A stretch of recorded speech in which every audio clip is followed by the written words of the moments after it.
Hello and welcome to Soul Nectar Show, that show that talks about all things essence, where we gather around the campfire and we share our stories of connection to essence, mystical experiences, unexpected turns in our lives, 90 degrees, pointing us in the correct direction, and just amazing guests that I get to have on this show. I'm your host, Kerri Hummingbird. I love hosting Soul Nectar Show. I love hosting this podcast, and I love having these amazing conversations with incredible people who really have walked the walk and have information to share and inspiration to share. And I get to be in the front seat, and so do you. So we're going to go this together. I'm really excited today. So today I have our guest, Tricia Carr, who is a spiritual teacher, an intuitive multimedia content creator, and therapeutic master hypnotist. And she has a show called The Charmed Life, which is a podcast as well. It's on YouTube, it's on iTunes, it's everywhere. So you can go listen to that. She's got some amazing guests. I saw she interviewed Paul Selig, so really awesome. I'm a fan of Paul Selig. And so she draws upon abilities. She's a medium, an intuitive channel. She's an animal and nature telepath and an energy healer. And so she works with people and animals all over the world, providing classes, workshops, one-on-one sessions, articles, and coaching programs. And so today we're going to really get to dive into any one of those. I'm so excited to see what we're going to talk about. So Tricia, I warned you ahead of time. So I'd like to hear your story. I mean, we're so curious on this show about, did you just start off this way? Did you just bam, here you are on the planet and you just have all these gifts? Or did that unfold for you? Where did it begin? How did it start for you? It's, I guess it's a little of all of that, depending on how aware I was at the time. But I have to say, before I move forward with me, just thank you so much for allowing me on here. And I just was so blessed by that whole intro. Every time you said, I love, my heart was like, boom, boom, boom. So thank you.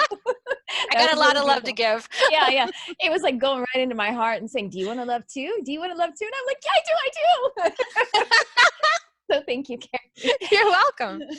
All right. So my awakening and my journey, the first spiritual awakening I had was at age 11.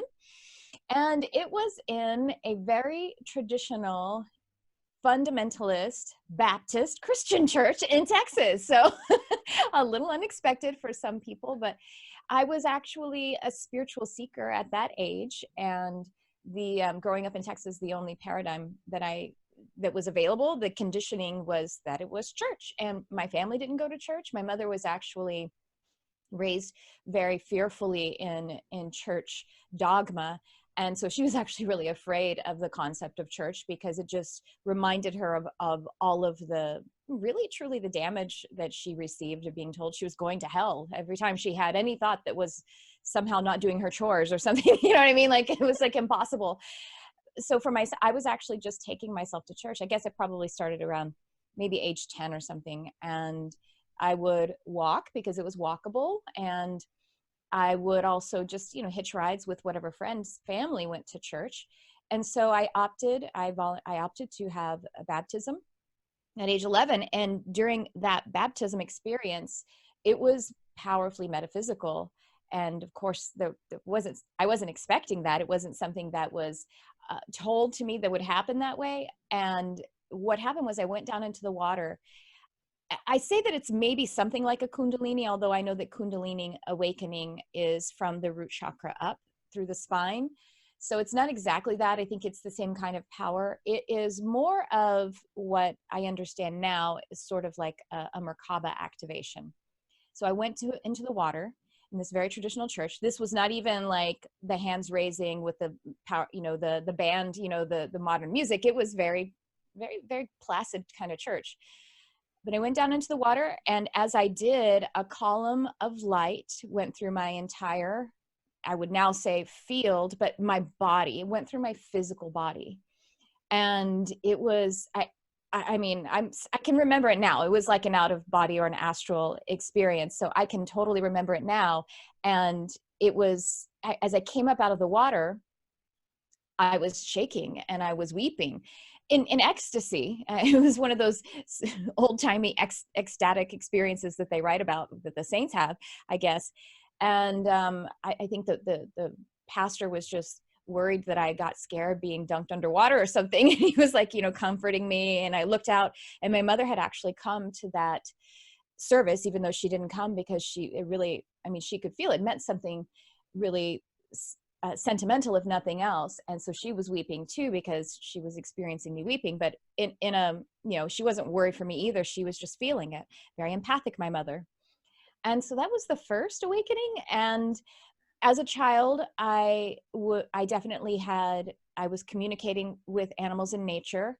I think all children are. I think all children are psychic and have psychic experiences. And the reason that we don't remember them is because we don't remember things from childhood, just simply, but also because it wasn't a big deal, so it wasn't something, the things that were the big deal, like getting crushes and having best friends in this world, that's the foreign thing for a child, because a child is more in the spirit experience as they segue into the earth experience for quite a while, certainly from ages 0 to 8, and then a little bit, between 8 and 14, and then you're kind of boom, there you are, and it all sucks.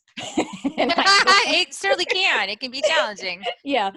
So, but I do recall, and my family, I think people that do remember it, maybe either their family made a big deal out of it one way or another, that it was either something you needed to stop doing, that's just your imagination, or maybe they cultivated it. Or in my case, my family kind of honored it, but they didn't call it psychic or anything like that. I had imaginary friends who are my spirit guides now. I reacquainted myself with them after years of dormancy in a conscious communication with them, but they've always been there. And these imaginary friends, my family honored and acknowledged. My older sisters would tease me and like sit on them and stuff like that, but I would cry because they are real, and they were just as real, and it was also crossing my boundaries. So I responded to all of that. So I had mediumistic experiences. I talked to animals in nature my whole life, even through the times where I would say that I was in sort of the metaphysical dormancy or whatever. I didn't know that other people didn't experience it the way that I did. I didn't know it was different for the first 40 years of my life. And I even thought that people like my husband, who wasn't understanding our animals the way that I did, I just thought that he didn't, I don't want to sound rude, but I thought he didn't care as much. And I don't mean like he was insensitive. It wasn't his job or something like that. And, but it just turns out I didn't know he didn't experience things the way that I do. I didn't know that people were experiencing feelings and thoughts that weren't their own. I just thought that everyone did that. And consequently, it actually made me a very honest person, because I really thought that it wasn't possible to lie. I thought, oh, well, if we lied to one another, it's sort of an agreed upon contract that we're just not going to talk about the thing that we're not talking about. So, you know what I mean? Like, I really thought you really couldn't, it wasn't a real thing that you could lie and deceive someone. And I chose to not lie and deceive. At a certain point, I did, of course, play around with lying in my early adulthood, but I chose not to, because I thought, well, wait, I'm just going to hold on to this, because if I feel like I want to lie, all that's going to do is put me down a kind of chain of events or path that is not what I really want. So I'm just going to hold off, and that they're not going to believe me anyway, because nobody truly believes one another, and I don't need them to have this false contract between us. That's all the stuff that I was thinking about in my sort of metaphysical dormancy, but that's how I thought, and I didn't know other people didn't think that way or experience things that way. So it's just to say, the awakening, or I think there are these big, it's both an event and a path or a journey, awakening. And even during my parts of my life where it was unconscious, there was a lot of conscious stuff going on. I did leave the church around in 1920 or something like that, years old, because the dogma and some of the things that the churches, the people, I don't want to call it an entire belief system, absolutely not, but the people that were, bless them, leading me at the time, showed me patterns that were no longer working for me. So they were saying things that to me didn't align with my experience of God, or even of Jesus or the Christ consciousness. And so I just had to leave, which is very scary for a person who's been conditioned that, blaspheming the Holy Spirit sends you directly to hell. That stuff didn't work for me. So I was like, I'm gonna put a pin in that. But I'll have some fear of that just in case. You know what I mean? Like, I don't know. I don't get it. But I'll work on that later, whether I should be afraid or ditch it.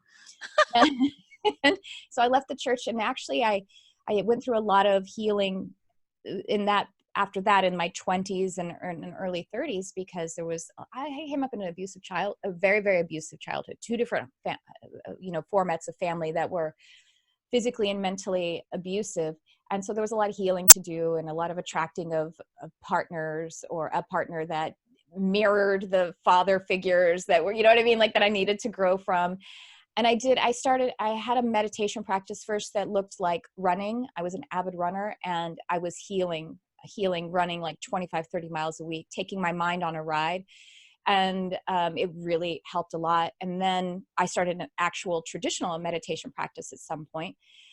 Although I didn't know how to get it kind of steady, it would just happen. I kind of maintained my prayer life the whole time. Again, maybe not totally steadily, but I would even pray in the language that I knew from the church, because it meant something to me.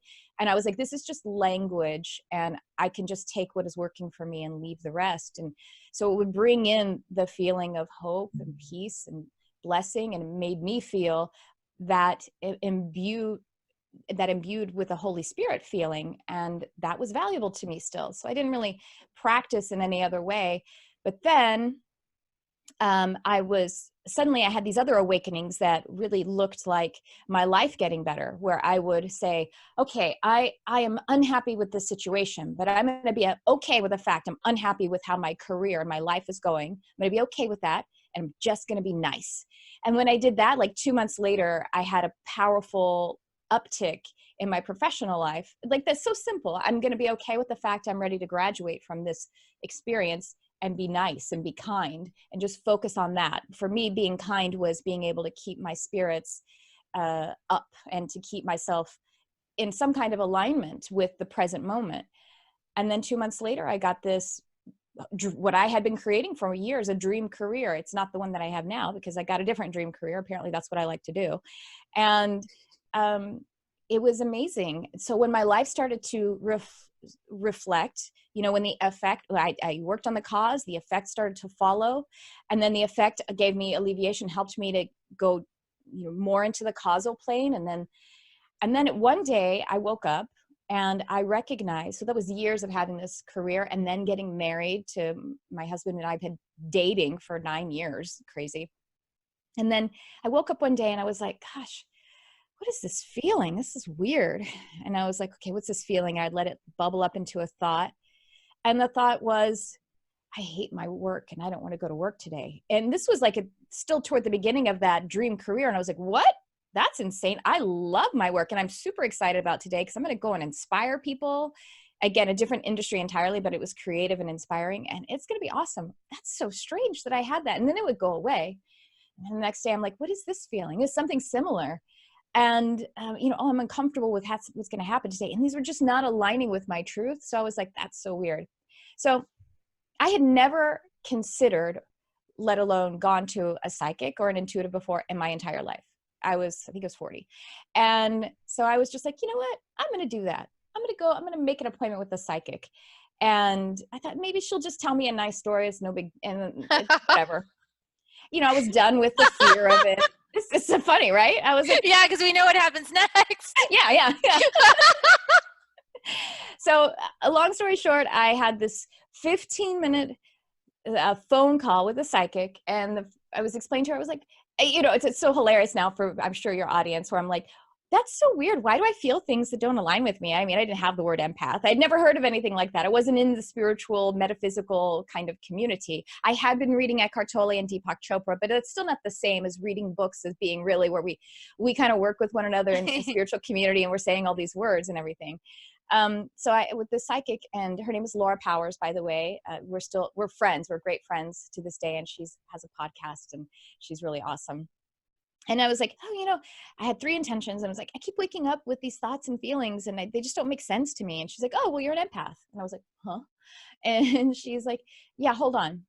Yeah, I'm getting that you're an empath. And I was like, what, like Star Trek? What are you talking about? I don't know what this is. And she explained that, an empath is someone who experiences other people's thoughts and emotions as though they are their own. And as she's saying the words, it was like a moment of claircognizance, because I didn't totally understand it, but the tears and the catharsis were coming just like floods. And I was observing it with my conscious mind, like, what's she saying? And why is my body doing this kind of thing? And then that was it. It was a 15-minute call. And then I was just on a journey. About maybe 2-3 weeks later, I found a coach to help me to turn that empathic nature the right way, which is, you know, as a power that is clairsentience, that is utilized as a service to myself and others, not sponging and identifying to negativity. That's what the inside out empathic nature needs to be turned right way around. And then after that, I was like hungry, and I started going to some class. I went first to a workshop that someone was holding on the empathic, you know, on being an empath or something. And she is a medium. She was a medium and a mediumistic teacher. And she like did an ability assessment. And I had actually started to communicate with animals through that coaching as well too, which was wild. And she was like, yeah, you're a medium, this new teacher. And I was like, I don't think I even believe in that, you know. Of course. And she's like, wait a second, you said you've been communicating with animals for a few months? And I'm like, well, yeah, uh-huh. And she's like, have you been talking to animals who are past? And I was like, yeah, my friend's dog told me about something that came, you know, that was, I didn't know. And it was actually a conversation she had and it made her safer, you know, some evidential thing. And she's like, okay, so you've been talking to dead dogs.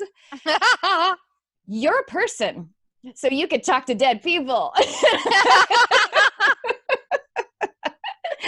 Anyway, so that's my long story short. After that, it was just going to classes and learning and practicing reading, learning, listening, practicing, listening to shows like this, drenching myself in, immersing myself in the education, writing. And then, of course, the primordial experience of any spiritual seeker is the devotional practice, meditation, the daily contact with spirit, AKA the inner being, same essence. And that's my story. Wow. Today. I love that you just said that. That's my story today. Because we know it changes. Well, I love so many things that you said. It's like thread. Gosh. I went on a tear for a while. It was great. No, now I'm sitting here like, wow, we could go down so many rabbit holes. Yeah. I love the empathic thing because, of course, I'm empathic. And I also did not know that that all that stuff that I was feeling wasn't all mine. Yeah. It took me forever to realize it. And also that I'm a healer. So I don't know, that's a little different than being a medium, but I'm here to like actually transform the energy. Like I'm here to transmute and transform the energy. And so I would keep getting put in situations where people around me needed their energy transmuted and transformed. And I would be taking responsibility for it as if it was mine because I thought it was mine. Right. Well, That was a head trip. The empathic nature or sensitivity is a healing gift. That's what it's meant to be. The thing that we, because we're not taught how to use it appropriately, we set it up when we're very little, again between ages 0 to 8, of sponging. It is the experience. It feels like us to sponging, but in truth, it feels like we absorb it and we can't help it. But really, rather than thinking of holes in a sponge, I think of it as tentacles, little villi that are sent out, and we're actually asking for it. Now it feels like, because we're not conscious of the asking, it feels like we can't help but sponge it, but we have an unconscious asking for it. And what we do is we identify to it. So the sponge becomes absorbed in, it becomes soaked in of that energy. Now it's just duplicated it. Identifying to a frequency doesn't actually transmute the frequency. That's not how it works. How it works is we hold the light and we may allow it to pass through our field, but we don't allow it to diminish our field. And we stay identified to light rather than identified to the lower energy. I love how Abraham Hicks says, you cannot become sick enough to make another person well. Oh, and gosh, that's so true. That's what the empath, the unawakened empathic nature believes. We think, I can take away my mom's pain as a baby. My mom, babies, children, we don't know. We reflect. We're very megalomaniacs. That's like how babies and children are. Like the sun rises and sets because I need to go to bed and I need to wake up. That's literally what 3-year-olds believe. And so if my mother is rejecting me, first of all, that's death because she has to keep me alive. And second of all, I have to fix it. I must have done something wrong. So I will mirror her and I will become like her because that's the only way I can stay in her awareness is to be like her. I have to match her. And that's what we do. It takes it takes some time sometimes to reawaken that. I have an experience that happened not too long ago. I was at a vet. My cat was having some treatment that was fine. We were just waiting. My husband and me were waiting for him to come out. And we were sitting in the waiting room, and this woman busts in with a dog in her arms, a little dog, smelling, reeking of smoke, like the whole place filled up with smoke. And she screams, runs up to a vet tech and says, "My house just burned down and my dog was in there," thrusts her dog into the vet tech's arm. And so the vet tech runs in the back, and there are many people, probably a dozen people in there, and we're all stunned. And, just like you can imagine the field of her pain and her panic and her trauma and her suffering, just like radiating out, and we could all feel it. And the vet techs were doing, having a clinical kind of, placidity, which they need to do. They can't match it because that's just going to freak her out. And I could feel that old habit of the empath going, oh God, and like wanting and starting to identify to it, starting to even imagine myself being in bed for 2 weeks, starting to imagine myself panicking each night about what if my house burnt down and what if my animals were in there. And, I could feel myself, that broken nature still in there saying, "Don't you want to, isn't this what you do now?" And I was like, I No. know, no. And that even I have my conscious mind can help me. We always talk about being the subconscious mind, or maybe it's the whole mind, my whole integrated mind said, no, that is not the medicine. And so for me, I brought that light in like I did when I was 11, and I filled my field with light. That's what the experience was for me. And this is something I never would have been able to do before as that empath who didn't know how to use her nature in the healing sense it's meant to be. And I stood up, and now this woman is saying, "My 2 cats are dead. My 2 cats are dead." Oh, Oh, Lord. wow. Terrible. I'm like, all right, just, another one. Yeah. And I stood up and I walked over to her. She was at the counter, and I said, "May I support you?" And I'm just holding light. And I'm saying something good will come of this, because I just know that's what love does. And I said, "May I support you?"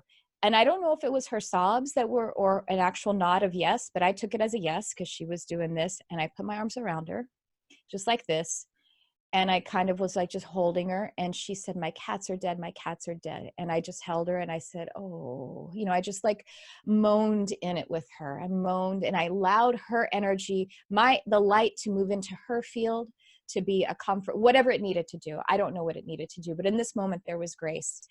And anything that came through my field of hers, we were body to body, so we were intertwined, but I held the light on her behalf, and just moaned while she sobbed and released some of it and said what she needed to say. And then a woman came through the door, and I said, "Is this your friend?" And she said, "Yeah." And so I released her. And can I tell you, I did not take to my bed. I was able to continue to pray for her. And I was able to continue to just hold the light for her, even though I don't know what happened afterward, because I gave the love unconditionally. So it was no longer my love. And I didn't follow it except with anything with more love that I sent the way. So that's what the empath can do. That's what the healer can do, in the sensitivity and the awareness of the suffering. That's what I've learned. I really love that. I love the description of it, because you're not taking away or trying to change like what she's experiencing. You She are needs that simply experience. resonating with that experience with her without taking it on yourself. And I think Right. that's really the key. It's not about me. She doesn't need me to feel that. That's going to magnifies that frequency. So I stayed identified to the light, but had compassion and held a bridge and grace. That's what was my intention. Yeah, it's a trick, but it's not me. It's us being able to hold that space with love, or with God, or with the universe, however you see that. Yeah, I love that. During my experience of that is during healing sessions. Mm-hmm. People Mm-hmm. will come in and tell their stuff, like all their things that are going on. Yeah. And my job is really, I call it holding my heart open. Like Right. I try not to shut myself. Like Right. I hold my heart open, I breathe, and I ground, and I just hold space Yes. for them to tell their story. And then I also don't believe it entirely. Like I don't believe I don't hold believing at all. You I hold a witness higher it. vision. You hold a Yeah. higher vision. Witnessing it, yes, I because witness it. the convent, It's yes. happening right now, but Mm-hmm. that's not the whole sum total of this story. And I hold that I know that this is not the whole sum total of the story. It's just, Right. this is what they're currently understanding. And then I listen because I channel messages, right? So you channel messages too. Mm-hmm. So Yeah, you're listening to the energy and you're like transmuting it or transferring it inside of yourself somehow. Mm-hmm. This is the point of discernment. So Yes. talk about this, because this is something people really struggle with, Mm. is what is me and what is my environment or somebody else in my field. Especially, for example, most people sleep with their partners, right, in bed at night. So Mhm. all night long you're sleeping with your partner and you're in their energetic field. And as an empath, whoa, that's something, especially if that Yeah. person is going through some stuff. Mm-hmm. So it can Yeah. get tricky to figure out like the discernment of what's mine, what's theirs. Well, the only important thing is what is the light? What is the love, I think. And then that will just orient you to the truth of who you are. And if there is an Akka cord, if there is a portal between you and your partner or something, if you are connected with truth, which is love, then either you can close off that cord if you want, or you can allow it to stay open. And if you're fully identified to the truth, the light, the love, whatever, then that's the offering. And of course they can accept or refuse it. But yeah, that partnership is the greatest challenge. What you just said about listening to your client and holding space and keeping yourself open, that's actually something my husband asked of me recently, pointed that out to me, because he was having a really hard time with whatever work, I'm sure. And we had this tough conversation where I was like, I'm having such a hard time because like essentially like I'm doing my thing, and then but around you, like I feel like he was having a really negative time. He was very identified, and we all go through it. So I'm not judging him, because I had been there probably a few months earlier where I was having a tough time and feeling very negative and like a victim, and I didn't know what to do. And so I was like, I'm just having a hard time because I don't want to feel that, and I don't want to abandon you either, so I don't know what to do. And he asked me, he was like, well, I don't need you to make it better, but can you just nurture me? And I was like, oh, be a wife? Oh, okay. I get it. Well, now that leads into a really good, I'm actually having a challenge right now like that. Oh. Like I have a friend who's, I don't know that I know how to be a friend anymore, to be quite honest with you, because I'm such a coach and such a healer and such a mentor. It's like I'm always in that role. And so when somebody doesn't want help, doesn't want, I don't know what to do. Like I freeze in the headlights. Like I can't say anything because anything I say would be construed as helping. So like, it's like, I can't, what do we I don't have do? those. Yeah, with secondary relationships, okay, so our healer role is the secondary relationship for our partners, and it is the secondary relationship for certain tiers of friends, the best friends and family. With other friends or acquaintances, and obviously our clients, the primary relationship is the healer. So with those primary relationships being something that is not the healer, then that we don't really do it directly. And actually, I just love what you said, because there's some message that came through fairly recently, is that it isn't in that situation, it isn't for us to do, it's for us to be.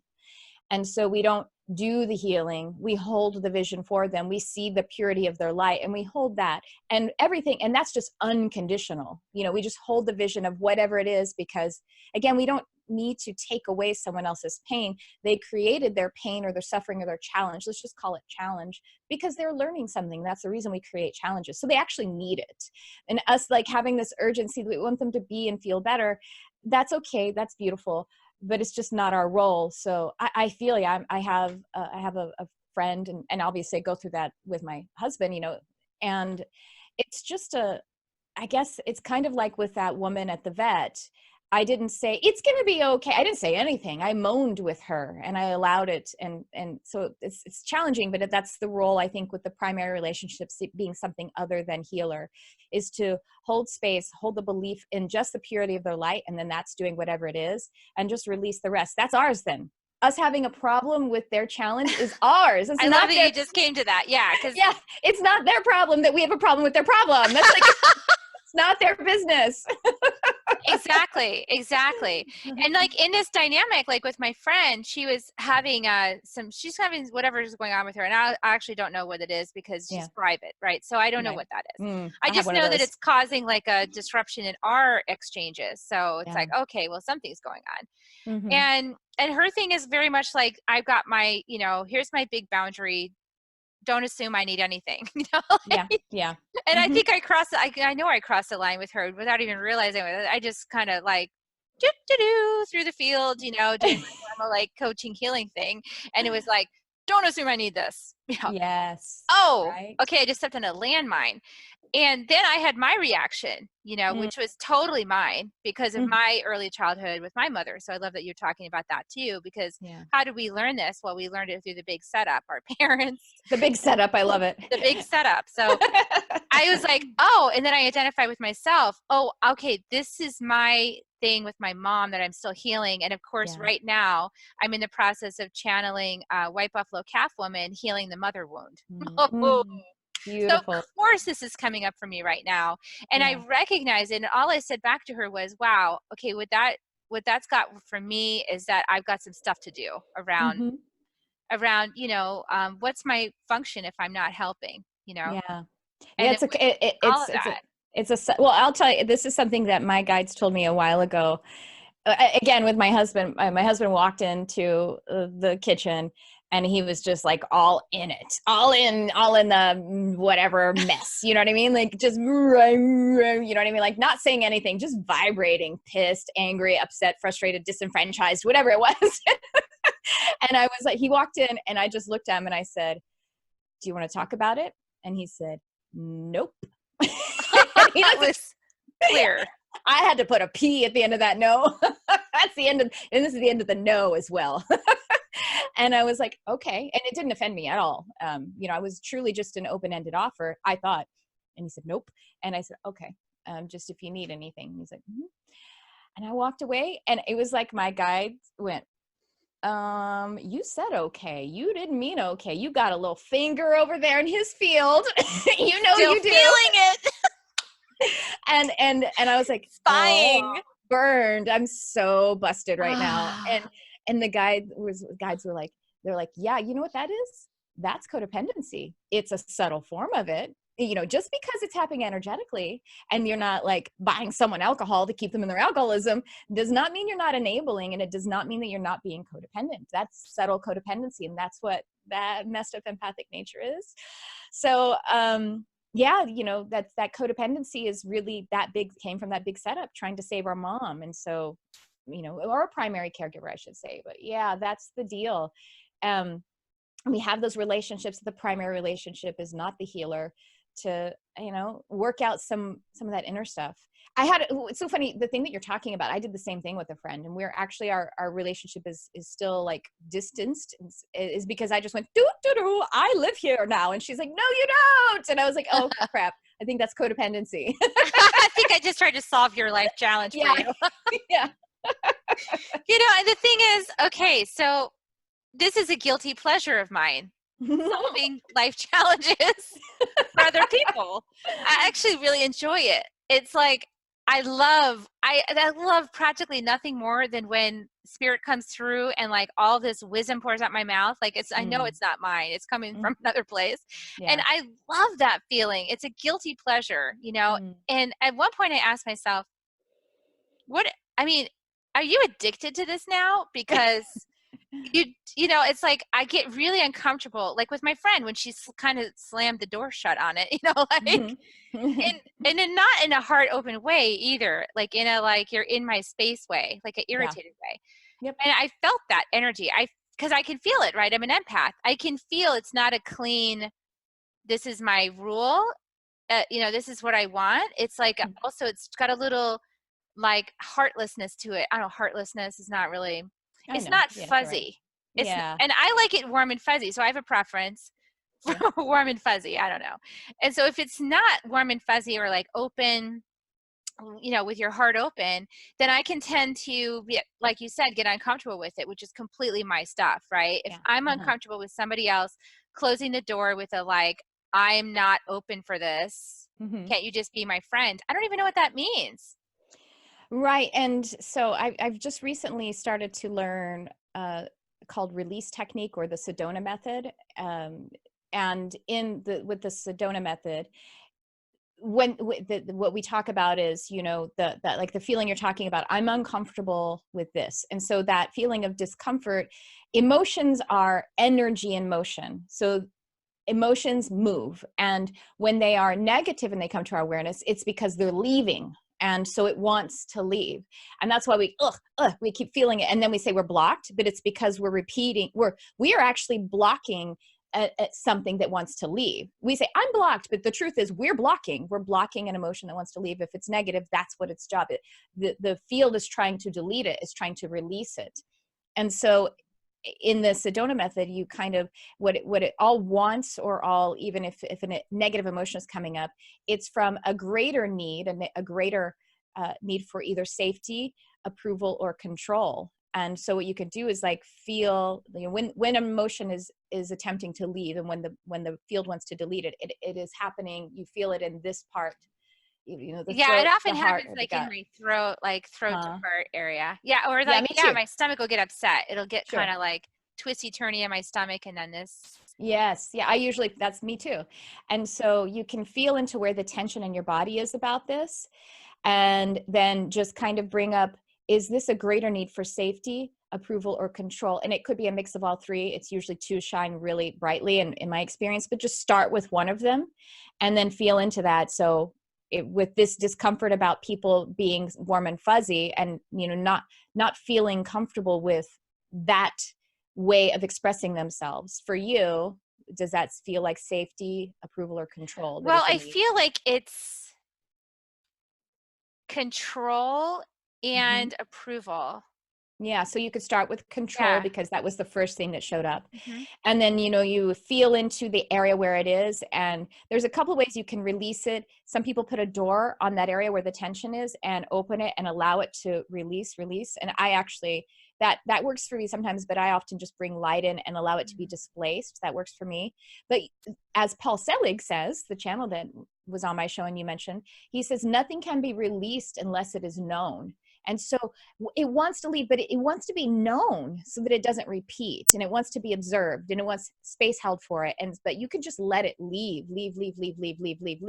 And then sometimes when it's leaving, then it might bring up, like you mentioned earlier, oh, this is about my mom, or this is about this best friend when I was 7, you know what I mean? Or whatever. And let those images come and hold space for them, and compassion and all that kind of stuff. And then you could check in again, and then you could work on, did you say approval? Then you could work on approval and let approval leave. And yeah, it's really pretty powerful. And you could, because you could do it all day long. Once you get the hang of it, you could be like, oh, I feel tension, what's that about? And then you could just take a moment, and I get, yeah, thank you. But you know, you love it and you thank it, I because do, yeah. in order to you also have to, you have to honor there's good intention behind everything, including the limiting or negative thoughts, because the good intention underneath a thought that's like, I'm never going to achieve that goal, is that it believes that it's protecting you from being disappointed. And it also wants to maintain homeostasis, because that's what the ego, or the body oriented mind, or the brain wants to do, because homeostasis means not death, because homeostasis is what we have now, and we're not dead. So let's not do anything to rock that boat. But we know we work from the higher mind. So but we want to honor those good intentions. Otherwise, we're not going to fully know it, as Paul Selig says, and therefore it won't, we can't release it. We need to honor all of the parts of us, and you know, I'll give it space. Yeah. Yeah, I love that. And I have been aware, because I've got some pretty amazing masters working with me as well. And they make me aware, like, Kerri, and I have this deep knowing in my heart awareness of it. Yeah. This is the next level of mastery in your Yes. spiritual teaching. Like, Yes. okay, so great. You got through the part of teaching yourself and others how to overcome obstacles by applying discipline and tools and strategies and P90X, and kind of spiritual P90X is what I call it. So, okay, great. Like, you learned how to shift through it, get it moving, get it going. You learned how to listen to it. You learned how to, hold space. Now, can you let it be? Yeah. Oh, Yeah, because letting it be is presence, is unconditional. You know, if we can't let it be, and we're constantly doing can be a kind of non-presence. As we say, we need someone to be healed. That's conditional. Right? Yeah, but it is that deep presence, and it's something, man. It's really gnarly, actually. Yeah, Like it holding is. deep presence especially when you're an empath, holding deep presence for someone's difficult challenge Hmm. requires extremely good discernment and boundaries, Yeah. and not taking on stuff that's not yours, but then also being able to be present with, well, what does arise with me with this? I mean, because Hmm. if it's arising within me, then it's someplace that wants healing within me. Like it's some Yes, space that wants honoring and release within me. absolutely. So it's total honesty too. Yes, radical honesty. Yeah. Radical honesty. Some of the things that there, a couple of, was it about a month ago, the mantra that I was given by spirit, or like the control meditation focus, was radical responsibility and radical surrender. And that's a paradox, but there's power in holding the paradox. So being able to, like you say, if I need her to be well, that's because there's something that I need to work on for me, and that's the radical responsibility.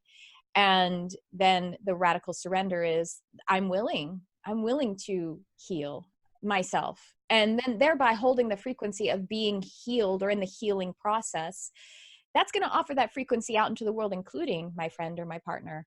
Then the new thing, just like a couple of days ago, that came through in channel is, I allow, I excite. Again, a kind of paradox, but that's how things shift and change. That's the weaving of the tapestry needle. You know what I mean? Like, I excite, I allow, going in and out of the fabric. And this is what they showed me, that is creating the universe. That's our ebb and flow, our electric and our magnetic energy.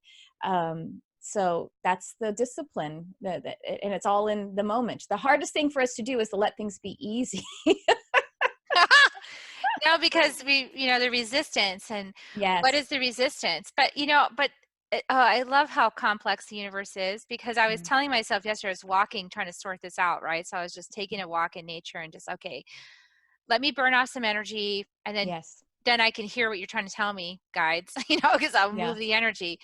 But I thought to myself, at one point I said, well, you know, if I'm drinking too much, then it's my responsibility to stop drinking. Like, that's my responsibility, right?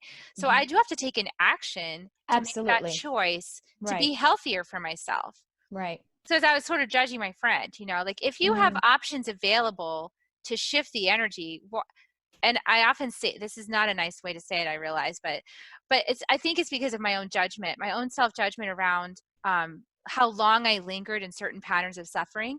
I Mm. call it like sitting in my poopy diaper, like, Mm. I Hmm. could sit in the poopy diaper, right? Yeah. And some Yeah. kids like Oh, that. yeah. Like my younger son, he loved to sit in his poopy diaper. Like, he would sit in there for hours. Like, you had to check him to make sure that he was, that he didn't have one, because he He wouldn't was tell you. he was harboring poop. He would like harbor the poop. And so, Don't like, we all? right?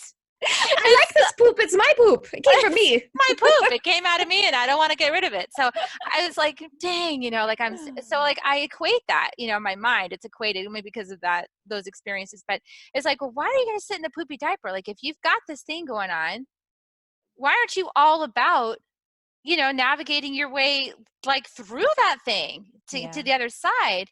I'll tell you, like, for example, let's say something was going on with me. Let's say I had a really big challenge that it seemed bigger than me.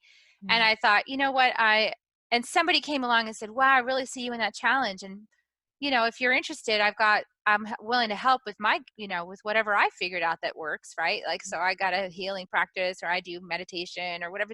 I would be like, thank you so much. Let's give it a whirl. Hmm. Because I would want to shift out of the poopy diapers. Like, Yeah. right? I don't Yeah. want to be in it. But Right. that's my choice. That's Right. my choice to not stay in it. And that's my decision. Right. And I think we all have poopy diapers that we're just not aware of. That's what the whole journey is about. It's funny. We use the diaper metaphor too. My best friend, Crystalline Compton, and we're also business collaborators. And when there's something, like some kind of strong kind of big girl thing to do, we talk about putting on our big girl panties. And I'm like, One day I said to her, I was like, I don't want to put on my big girl panties. I just want to sit around and pee in my dye. We have those moments, right? Because it means an up level. We got to Yeah, like put it yeah. in place. And she's like, no pee in my dye today. We'll be saying that to each other. It is truly, we're still our inner child. She still wants to hold on to her poop. Yeah, and But yeah. really, my poop is that I will confess it, is I don't like, I never liked the feeling of that oppressive negative energy, right? Mm, I mean, I grew up with somebody who had just like consistently would stay in that pattern of generating that energy. mm, And all I wanted to do is like shift that, like let's get that out of here. I don't want to feel that. It's right. uncomfortable for me. Mm-hmm. So I'm still that way. So I guess now is my next up level. It's like, can I breathe into it and be with it for Yes. somebody else and not try to shift it? Right. Because again, what the way to be okay with that uncomfortable situation is to be present and to honor your own state, your own space. Like this state is what state could possibly help myself or another? If another is the thing that I'm focused on right now, is it the state of connection and belief in light, belief in the positive outcome, believing in the universal law of positive expectancy? And you know what I mean? Like, is it that state or is it some other state?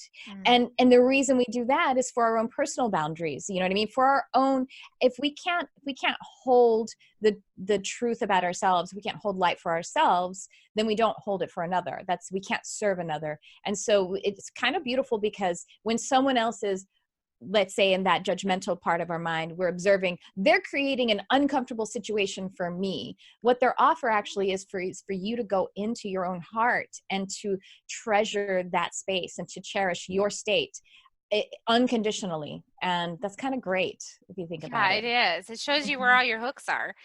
Mhm. Beautiful. So this has been, see, I knew we would have a fantastic conversation. Yeah, And I don't know, I healed a lot of crap, so thank you. A lot of poop. yeah, I mean, this is a really good conversation for our times right now, Mhm. given how many people are upset in the world and having Yeah, their own challenges and they're doing this and that and they don't, they're just sort of don't know what to do with it. And, yeah, you can't force healing on anybody, that's for sure. I mean, right. people have to want to change it for it to change. And a Mhm. lot of us as light workers out there, we have family members who are, they're in their own place where, Yeah, they're yeah. having their own life experience with that they chose at a higher level, and it can be uncomfortable. And a lot of light workers are talking about that right now. Like, how do I be with my family? And I think this conversation gave a lot of good insights into how to do that. So thank you. I hope so. Thank you. Thank you so much. So I know that you have a free offer for way that people can come in and start learning more about what you do. You want to tell Mhm. us a little bit about that? I have a free mini course on meditation called Meditation, the Portal to the Soul. And there are a few lessons like teaching, and there are several of the meditations that I create. I have this studio that I'm in. I have a recording studio. You know, I do the podcasting and the videos, and I have a post-production studio as well because I just love audio. So my husband actually writes he channels me. He doesn't call it that, but he channels the sound design, the music, and using these really amazing modular vintage synths that he collects. He kind of has a specialty in that because he's a composer. And so he channels the music, and then I create the guidance, and it's produced really beautifully. And so it's called Meditation, the Sacred Portal to the Soul. That's what it's called. So I will, you all can connect with that through the link, and then that will take you to my website, and you could see more of what I have going on there, classes and my one-on-one sessions and my coaching program and whatnot. And of course, all my podcast stuff. And your podcast. That's Mhm. great. And Charm. you're going to come on mine. Yes, it's I, Charmed Life with Tricia Carr. That's how you can find it. You're going to come on my show, right? yes, I am. I am. Yes, I'm I'm excited excited. about that and not too Me long too. either. Yeah. Very exciting. Well, thank you so much, Tricia. I really enjoyed this conversation with you. I could go on for hours. I mean, we definitely will probably do this again because this was fun. Yeah, I hope so. Thank Yeah. you. Thank you so much. And be sure to everybody out there, if you liked this episode, please leave us a comment, leave us a comment, leave us a review. We do look at that stuff and share it out, go on iTunes and subscribe and like and comment and share, because that helps other people to find this content. And if you found this really helpful, share it out with somebody that you think maybe we'll find some use out of it. And that's how we help the world go around. So thank you so much. And I like to give everybody kisses on the way out. Would you like to help me out Yes, there? I Okay. would love to give kisses. Here they are, people. Here come the kisses. Mwah. Mwah. Have a beautiful week, everybody. We'll see you next time on Soul Nectar Show. Bye.